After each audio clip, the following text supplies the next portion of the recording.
T-minus 10, 9, 8, 7, 6, 5, 4, 3, 2, 1.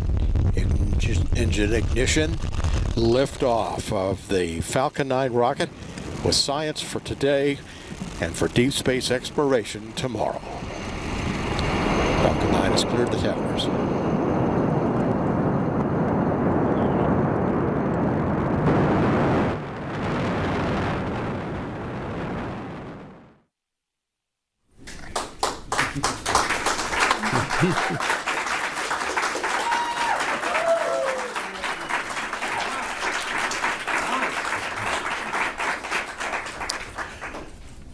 Good evening, everyone. This is the post-launch news conference for our SpaceX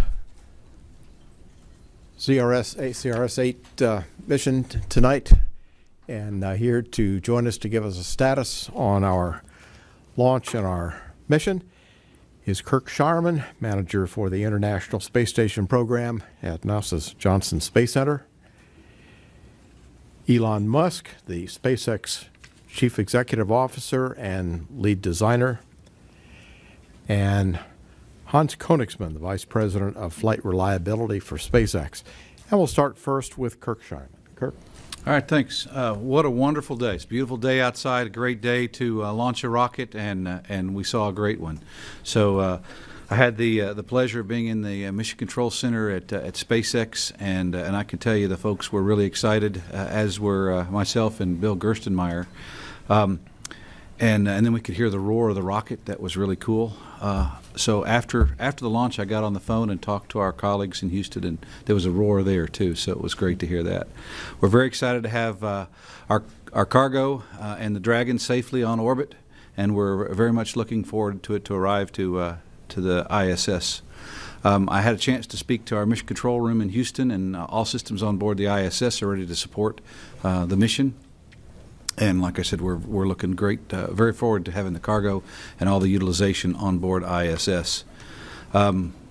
Tim Peake will be grappling the Dragon at 6:12 a.m. Sunday Central Time, and Jeff Williams will be assisting him, and those crew members are ready to support that operation. And like I said, we're really happy to have Dragon up in space, and we'll be even more happy to have it on board ISS. So let me hand it back to you, and we'll hear from our SpaceX colleagues. All right, thank you, Kirk. Now to Elon Musk, our SpaceX CEO and lead designer. Thanks. Well, it's great to be here, and just of course, we love doing a good job for NASA. So thank you for allowing us to deliver the cargo. Mm-hmm.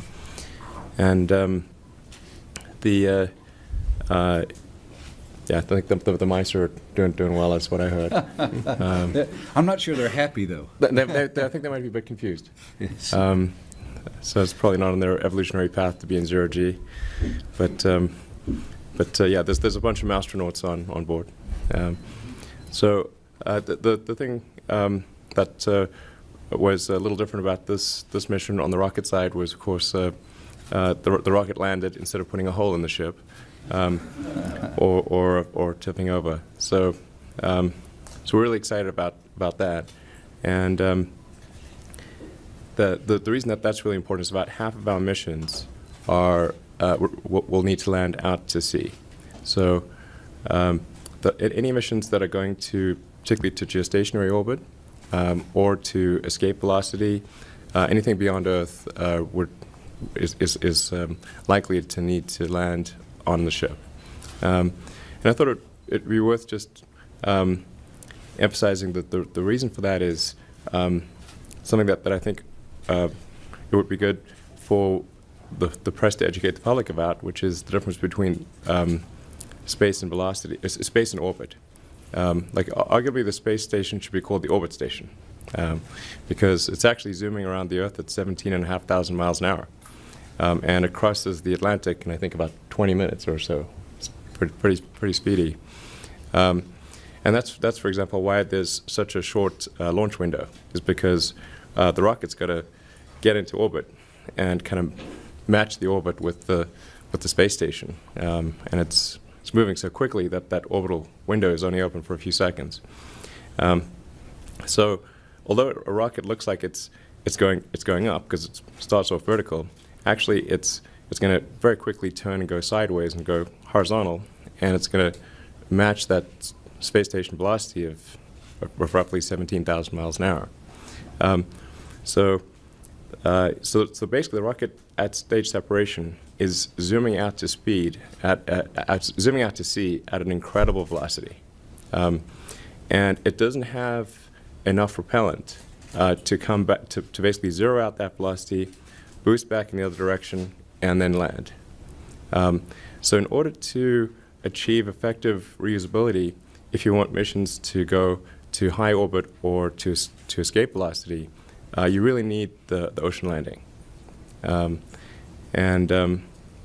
just want to make sure that was explained, and we can, in the Q&A, we can go maybe into a little more depth on that. But I think as things make progress, I think it is. I think it would be good for the public to know a bit about orbital dynamics, because it is a little counterintuitive. So anyway. Thank you, Elon. And now to Hans Koenigsmann, our Vice President for Flight Reliability at SpaceX. Yeah, I just can fill in a little bit on the Dragon side. I talked to Mission Control on the way up. All thrusters have been fired, so we know Dragon's healthy. It's a good spacecraft. Everything's working. Our flight computers are running. Comm is working. Communication is working. The next thing that's going to happen is the opening of the GNC door, which then will activate Star Tracker. That is going to happen in about 2 hours and 15 minutes. And then the first orbital adjustment burn is going to happen in tomorrow morning. And docking with the space station then is currently planned for Sunday morning. I think 6 o'clock, early in the morning at Eastern time. So everything is going well. It's an awesome day. I think the team, both on SpaceX side, on NASA side, and also on the 45th side, worked awesome together, and we did a great launch. Thank you, Hans. And we'll take questions now. Please give your name and affiliation when the microphone comes to you. Let's start right here. It's with James here. Sorry. Sure. Thanks so much. James Dean, Florida Today. Elon, do you think this booster, if it checks out okay, will be the first to refly? How soon could that be? Yeah, that's a good question. I think that's likely. So the plan is to bring this booster back. Should arrive in port on Sunday, and then we're going to do a series of test fires.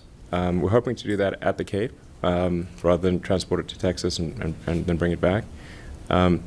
So our thought is to basically fire it 10 times in a row on the ground. And if things look good at that point, we feel it's sort of qualified for reuse in launch, and we're hoping to relaunch on an orbital mission probably around May or June, so it's pretty soon. Let's say June. Trying to recalibrate my timing expectations. Just clarify that you could relaunch this booster within a few months. Yeah. Well, I mean, in the future, hopefully, we'll be able to relaunch them within a few weeks. Irene? Thanks. Irene Klotz with Reuters. Congratulations, first of all. And with this, would that be a test flight, or would you hope to have a customer for that? And also, this has been kind of a long time coming for you. How do you feel about this, and were you surprised to actually see it stick the landing? Yeah. Actually, we were just talking yesterday, went around the table on odds for success, and the consensus was about 2 to 1. So we thought it was more likely than not that this mission would work, but still probably 1/3 chance of failure. But we'd eliminated the reasons, the prior reasons. So we were confident that if it did fail, it would fail for a new reason. So as it turns out, there's a lot of reasons for rockets to fail. Mm-hmm.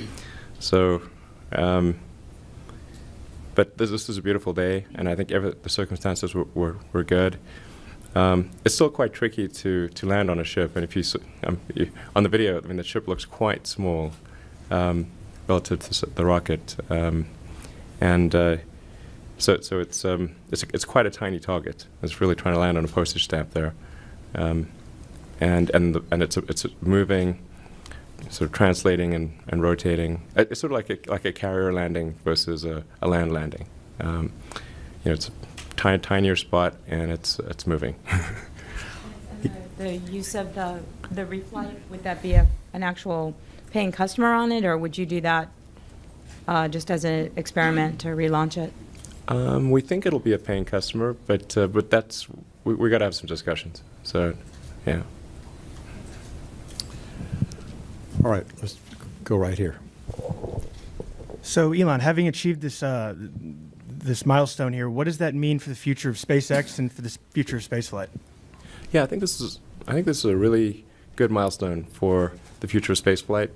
I think it's another step towards the stars.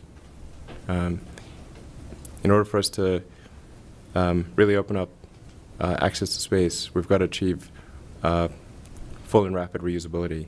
And being able to do that for the primary rocket booster is I think, going to be a huge impact on cost. Now, it'll still take us, a few years to make that smooth and make it efficient, but I think it's proven that it can work. And there probably will be some failures in the future, but we will iron those out and get it to the point where it's a routine. It's routine to bring it back, and where the only changes to the rocket are, maybe to hose it down or clean, give it a wash and add the propellant and fly again. That's the key. Full and rapid reusability is fundamental. Yeah. Bill? Oh, well, Marcia was ahead of me. I'll let Marcia go in front of me. Okay, Marcia, go ahead. Marcia Dunn, Associated Press for Mr. Musk. Where do you expect the stage that landed in December on land, where's that going to end up? Is that going to be on display at your headquarters ultimately? Yeah, soon, hopefully. Hopefully? Is that the plan? We just got, our headquarters are close to or adjacent to the Hawthorne Airport, so we needed FAA permission because it would be like the highest object for quite a distance around the airport, but I believe, got that permission. So we're planning on putting the rocket that landed back at the Cape in front of the SpaceX headquarters in Hawthorne, hopefully in the next few months. Oh, okay. Thank Yeah. you. And could you tell, what was the velocity and the altitude for this booster? What's the highest altitude it reached and its peak speed before it started coming back? So actually, I don't actually know. 200 usually. Yeah, for LEO missions, the peak altitude is usually not super high. Like it's would have been something around a couple hundred kilometers, and the velocity also is not as high as it would have been on the last mission. The highest velocity missions that we see are the geostationary missions. So for example, for this mission, actually we could have brought it back to land, but we wanted to do a ship landing where we had lots of margin. So it would have been a low margin return to land or a high margin ship landing, and so this, I think, really helped us show that the ship landing could work. But in terms of the maximum sort of transfer velocity, which is this is really the key figure of merit for the boost stage. The maximum transfer velocity is we think we'll get up to about 9,000, maybe 10,000 kilometers per hour, and that's transferring an upper stage load, upstage with payload plus fairing. You're talking about 120 tons or thereabouts. So it's 120 tons to upwards of 10,000 kilometers an hour. So it's sort of quite a javelin throw. Bill? Yeah, Bill Harwood, CBS News. Two very quick questions. One is, I realize it was a fairly calm sea today, but those of us not used to looking at barges in the ocean, looked like it was rocking pretty good. What is, just out of curiosity, the maximum tilt the rocket can stand and stay vertical, number one? And two, can you talk a little bit about increasing your launch pace? You guys have a really busy manifest. You're starting to ramp things up here, and do you need more people? Can you do it with the crew you currently have here and at Vandenberg? Just generally about the pace. Thanks. Sure. Well, first of all, I'd say it's a ship. It used to be a barge, but when we added engines and control systems and everything, so now I think it's sort of fair to call it a ship. Has 4 engines, but today the pitch and roll was about 2 to 3 degrees, so it was actually not too bad. In terms of maximum, well, probably, I'd say we could do double that easily, and maybe triple. So maybe it's 8 or 9 degrees, but that's probably about the limit. But that would be really intense seas. And you also see some translation where it's going up and down, so it's both rotating and translating. So it's tricky, just like a carrier landing. But it's, and both are going to absolute position. So the ship is holding to absolute GPS position with a relative GPS, and today was actually holding to with accuracy of below a meter. And it's got 4 engines that all of which can rotate 360 degrees, and they're operating continuously to hold both the attitude and position in the ocean. In terms of increasing our head count, I think that's going to continue to grow, and our launch rate is going to continue to grow. We're expecting by maybe the third or fourth quarter that would be doing a launch every 2 to 3 weeks. Stephen? Thanks. Stephen Clark from Spaceflight Now. A couple of clarifications. I believe earlier you've talked about securing the rocket on the drone ship with welded shoes. I was wondering if that's still that's what's happening. That's still we're the welding plan? it down. Yeah, and make sure it doesn't tip over. There's potentially some heavy winds coming in. So once the rocket's safe, the crew's going to go on there, and then we've got these steel shoes that we put over the landing feet and weld it to the deck. And one more clarification: is it still coming into Port Canaveral? Is that the plan? Actually, I'm not certain about that. I think that certainly is where it will ultimately be. I'm not sure if that is the initial destination. Okay. All right, let's come back over here on this side of the room. Right here. Right here. Okay. Sawyer Rosenstein with Talking Space. Kind of going along with that, can you talk a little bit about the process of exactly how it gets, to that drone ship, how it stays on that drone ship, and then the process of what exactly happens from now that it's on until it gets back into port? Sure. We're a little bit like the dog that caught the bus, It's not what do we do now? But the plan is to bring it into port, then take there's a load head fixture that we can put on the top of the rocket, kind of where the stage separation mechanism attaches, and then we can pick it up with the crane and then put it onto land. And then we've got we actually have like a stand that we put it on, and then the stand attaches the launch hold downs, and then we can fold the legs up. Then the crane rotates it horizontal for transport, and should bring it back to probably 39A, and then we're going to do those 10 test firings, and if that all goes well, then we think we'll be comfortable with an orbital flight. Okay, right here. Jason Ryan with SpaceflightInsider.com, and I kind of want to take back a little bit to Orbcomm OG2 this past December. You successfully landed at Landing Zone 1, kind of carrying out a test flight there, and today you carried out a test flight more or less on ocean. So can you talk a little bit about SpaceX's plans to actually incorporate the testing of its technology successfully, I might add, while still sending payloads to orbit? Thank you. I'm not sure I totally understand the question, so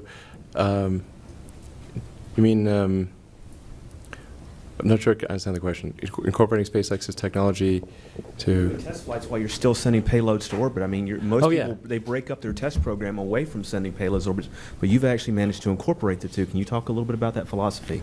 Oh, yeah, sure. Well, I guess the problem with, as soon as you're going to orbit, your horizontal velocity, I really can't emphasize horizontal velocity enough. It's because it's so counterintuitive. It's super high. So it's really hard to do these test flights without actually going to orbit. We could conceivably, I suppose, put a huge weight, 120-ton weight on top of the boost stage, and then do these launches, drop the 120-ton weight, and then try to land.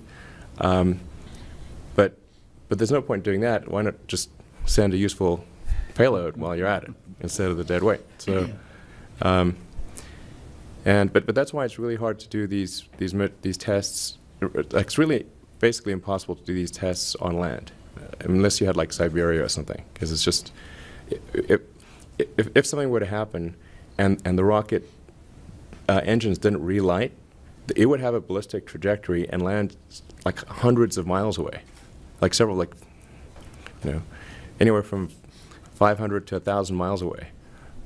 So it could randomly smash down on a city somewhere. That's why you want to do the ocean launches. So if it isn't able to turn around and relight the engines, then it's going to sort of smash into the ocean harmlessly. Okay, we are taking questions from social media as well. If you use hashtag #AskNASA, you can also ask some questions. Let's come here to the front to Daryl. Daryl Nail, Fox 35. This would seem like a big week for you, your car company earlier in the week, big moment for your aerospace company today. Can you kind of talk me through what that moment was like? Two questions. What that moment was like, where you were watching it, what you were feeling. Did you turn and hug Hans, or did you knuckle bump him? I have a confession to make. I did indeed hug Hans. Yeah. Yes. And then the tilt of the rocket when it came down. Yeah, absolutely. It was. I think the whole SpaceX team was super excited. They've all worked incredibly hard to get to this day, and still a lot of work ahead for sure. Because making the landing and the reflight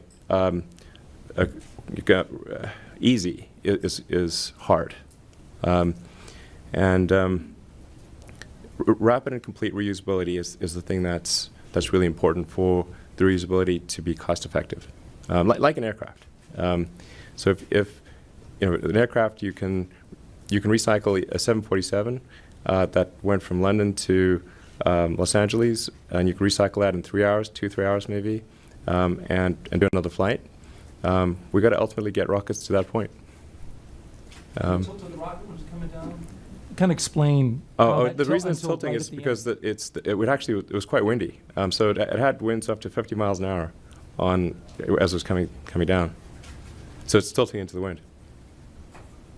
Okay, question right here. Hi, Josh Jenner with theorbital.space. First off, I just want to say congratulations. Secondly, I want to ask about the Falcon 9 Heavy. Given that it's going to be going further and faster, what will be the reuse capabilities of those stages? Falcon Heavy. I must say, thinking about that, this was quite a high pucker factor about Falcon Heavy. That's originally, maybe we should have named it the Falcon 27. We thought maybe that people might balk at that. It's a lot of engines to work simultaneously, and you have 3 times as many separation events. So it's a lot trickier of a proposition than Falcon 9.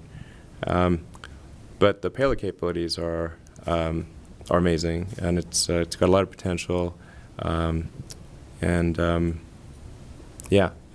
particularly for doing the heavy, high altitude geostationary satellites. that currently can only be flown by Ariane, like that, or if it's a really heavy satellite. Good. Yeah. So that's that's going to be an important mission for showing that we can do the biggest satellites in the world and then some. If Falcon Heavy, if it reaches orbit, it'll be the biggest rocket to reach orbit since, since by thrust since the space shuttle and the and Saturn V, and it'll be the biggest operating rocket today until SLS is active. It'd be liftoff thrust approaching 5 million pounds. Saturn V and the shuttle were about 7.5. Yeah. Here, let's take a question here, and then we'll do some social media. Yeah, J.D. Taylor with USA in Space. Again, congratulations, and also congratulations on your Model 3 launch as well. How often do you plan to do ground landings, and when is the next one that you're going to attempt to do? Right now, we expect about half of our landings to be ground, and then half to be ocean landings. And then over time, we do want to, as we refine the performance of the rocket, and it can improve just all the elements of flight. And it's amazing how sort of a few percent improvement here and there sort of adds up, and then you're able to achieve enough margin to bring it all the way back to land. So we're hopeful that in the long run, we'll move from, say, half of our missions being ocean landing to maybe a third of them or a quarter. Because it certainly is a lot easier to refly the rocket if it comes back to land. Sorry, what was the other part of the question? Just so when's the next landing for? Next landing, I think it's probably about 3 months away. So the next one's another ocean landing. It's 2 ocean landings, 2 GEOs, and then there's another CRS mission, maybe that. Yeah, I think that's probably the most likely. End of June. Yeah, so probably the third mission from now will be a land landing. And the next 2 are quite high velocity geo missions. So these will be quite tough ship landings because it's going to come in really hot. In fact, the thing about the high velocity reentries is that they're not just, it's not just a lot of wind force, but it's a lot of heat. And that the heat goes, peak heating goes with the cube of velocity. So like the way to understand the difficulty of achieving a given velocity is actually as the square, because the kinetic energy grows as the square of velocity, but then the peak heating grows as the cube of velocity. So it's really wants to melt. I think we've got a question on social media. Can you give us that one? Sure. We have a lot of questions on social media. This one's from NASA Watch, and he wants to know, how many times do you think you can reuse a used per stage? I think some aspects of the stage will have no meaningful life. I mean, meaning they'll you could probably do them at 1,000 missions. I think almost everything on the stage will be good for 10 or 20 missions, and with minor refurbishment, you could get to 100. This one is from Bart on Twitter, and they ask, can you, this might be for the NASA folks, can you talk about the schedule for the upcoming beam deployment on ISS? I don't know first. Sure. So beam's going to be installed. We're thinking about the 15th or 16th of this month, so relatively quickly after Dragon arrives. There's a certain period for thermal stabilization once it arrives. And then the inflation is probably not until the end of May, somewhere around the 25th, 26th of May. There's a lot of work involved in preparing for that, and we also want a good quiescent period on board the International Space Station. As I mentioned earlier, we've had 4 visiting vehicles. This will be the 4th in 4 weeks. So we need a time when vehicles aren't coming and going. It turns out there's a high sun angle in the end of May, which vehicles can't come and go during that time, and so it'll be a great time to inflate beam. So we're expect about the 25th or 6th of May for inflation, and like I said, tax day for installation on ISS. Okay, let's come up here and take a question right here in the front.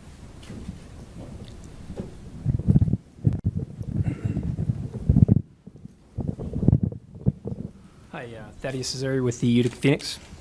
And for Elon, I was wondering if you foresee any competing launch providers following suit with reliability or reusability, and was that a hope of yours? It is. And what kind of edge does reusability give you over your competitors? I think I'm hopeful that the other launch providers will head in the direction of reusability. I think it's quite fundamental. I mean, it's just as fundamental in rocketry as it is in other forms of transport, such as cars or planes or bicycles or anything. The cost to refuel our rocket or reload, which is actually mostly oxygen on board, is only about $200,000 to $300,000. But the cost of the rocket itself is $60 million. You know, it's kind of like an aircraft. Aircraft are real expensive, but not to buy, to construct and buy, but not expensive to refuel, relatively speaking. So, so it's really quite fundamental. Like the potential, if you've got a rocket that can be fully and rapidly reused, it's somewhere on the order of 100-fold cost reduction in marginal cost. You still have your fixed cost, but in marginal cost, it's 100-fold reduction.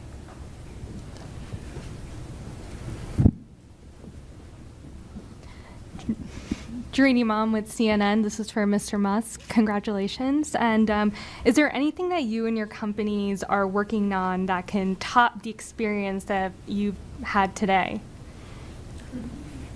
Well, this is a good one, for sure. I think, yeah, I mean, I don't know about you, Hans, but I mean, I think that getting to orbit for the first time was, I mean, that was probably the best one. You know, way back up through 2008, we managed to do 3 launches, but they failed. And I actually only had the money for 3 launches, but we managed to. That was the original plan. Well, after 3, if we haven't succeeded, well, you know, maybe that should be that's it. But we managed to scramble and put together the parts for one final launch, and it worked. So that launch 4 of Falcon 1 was, I think, the most profound. And then, you know, first launch Falcon 9, first launch Dragon, bringing Dragon back, landing back at the Cape. I'd say for landing back at the Cape was next best after just getting to orbit in the first place. Yeah, absolutely. And as for things in the future, I think we'll be successful, ironically, when it becomes boring. You know. So when it's like, oh yeah, another landing, okay, no news there. That's actually when it will be successful. And you know, there's still you know, a few more things we want to do. We want to try to bring the fairing, the big nose cone back, and that'll certainly help, because each of those cost several million. And you know, Falcon Heavy should be quite exciting. Seeing 3 boosters come back. Okay, let's take a question right here. Mark Gotch, Historical Space Imagery. Elon, congratulations. Once again, you have proved to the world that you can land your rockets, whether it be on land or on a drone ship on the water. But looking forward to this future, looking at your rockets being recovered and being reusable, looking at your success with the Dragon capsule in terms of its abort test, protecting astronauts' lives for the future, looking at coupling that with your rockets, we see the foreseeable future of manned spaceflight at a very economical rate. Can you tell me, you pursuing more landings on water versus land, when will you begin to go forward to your future of manned spaceflight? Well, the first test flights with astronauts working with NASA. Hopefully, that first flight will occur towards the end of next year. So that's going to be real exciting. We're nearing the completion of Dragon 2, and we'll first do an unmanned test flight, and then add crew. And we obviously want to be super careful and make sure that things are as safe as they possibly can be. But yeah, it could be as soon as next year that we do the first crewed space flight.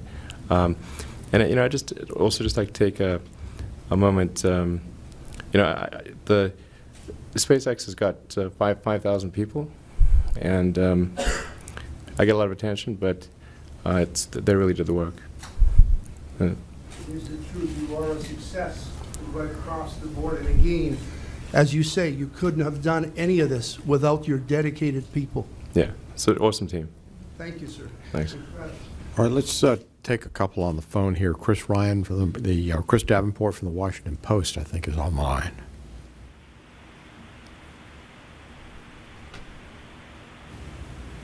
Mr. Davenport, your line is open.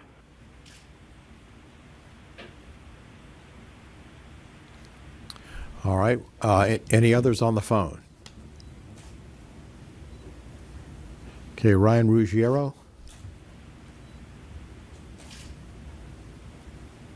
Mr. Ruggiero, your line is open.